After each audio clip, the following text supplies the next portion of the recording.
I am Sheikh Mahbub Basha. Welcome to my channel. Happy learning. Let us draw the ray diagrams for concave lens. It is a biconcave lens. Its principal axis. Then parallel rays are coming onto this concave lens. It is a beam of parallel rays.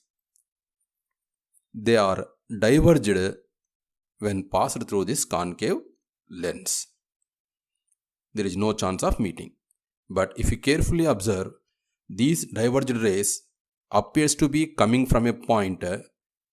This is the origin of diverged rays, and this point from which the rays appears to be coming is called focus and is represented by the letter F. Now, for this biconcave lens, principal axis, optic center, focus on one side, center of curvature on one side, focus on the other side, center of curvature on the other side. Now, situation 1. Ray passing along the principal axis is undeviated. Here is a ray passing along the principal axis. When it passes through the concave lens, it is undeviated, no change in its direction. Situation 1. Ray passing along the principal axis is undeviated. Situation 2. Ray passing through the optic center is undeviated. So this is a ray passing through optic center and it is undeviated, no change in its direction even after passing through the concave lens. Once again, situation 2. Ray passing through the optic center is undeviated. Next, situation 3. Ray traveling parallel to the principal axis appears to diverge from the focus after refraction.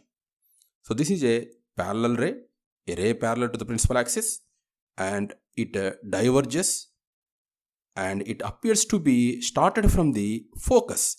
So because it appears to be, we have to use the dotted line that is said to be virtual imagination. So this is the case. A ray traveling parallel to the principal axis appears to diverge from the focus after refraction. Then situation 4. Ray passing through the focus will become parallel to the principal axis after refraction. So this is a ray targeted to enter through the focus. Because there is a concave lens in between, it cannot enter into the focus. It is supposed to be trying to enter into the focus, but after passing through concave lens, after refraction, this ray becomes parallel to the principal axis. Once again, situation 4, ray passing through the focus will become parallel to the principal axis after refraction.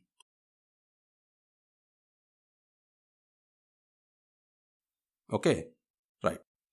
Then, this is biconcave lens. Its principal axis, optic center P, one focus F, one center of curvature C, and similarly on the other side, one focus F, one center of curvature C. An object is taken beyond C. So this is an object. Select a ray from the object such that it is parallel to the principal axis. As in case of situation 3, ray traveling parallel to the principal axis appears to diverge from the focus after refraction. So this could be the refracted ray. So after passing through the concave lens, it diverges and it appears to be coming from the focus.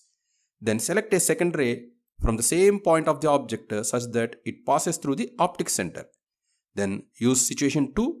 Ray passing through the optic center is undeviated. So this ray passes along the same path without any deviation. Right? So here at the point of intersection of these two rays, we get an image. An image is formed at the intersection of the two rays. This is an erect, virtual image and diminished in size in between the focus and optic center. Because it is the image formed due to extension of the ray assumption. Therefore, it is a virtual ray. In case of concave lens, irrespective of the position of the object on the principal axis, we will get an erect virtual image and diminished in size in between the focus and the optic center.